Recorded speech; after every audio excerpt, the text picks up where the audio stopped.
রয়েছে যে কেবিনগুলো রয়েছে সেখানে তাদের জন্য নির্ধারণ করা হয়েছে। সেই কেবিনগুলোতে রাজনৈতিক বিভিন্ন রাষ্ট্রের কূটনীতিবৃন্দ বৃন্দকে আমরা সহযোগিতা করি, আমরা নিজেরা দায়িত্বশীল রয়েছি। আমরা না করে আমরা নিজেদের আমরা বসে যাই, যাদেরকে নির্ধারিত দায়িত্ব আমরা অনুষ্ঠানের শৃঙ্খলা বা গাম্ভীর্য আমরা রক্ষা করি।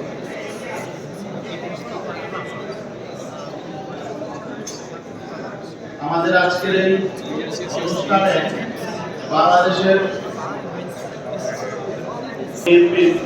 সম্মানিত সিনিয়র নেতৃবৃন্দ, আমাদের মাঝে উপস্থিত হয়েছেন বাংলাদেশ জামাত ইসলামীর সম্মানিত আমির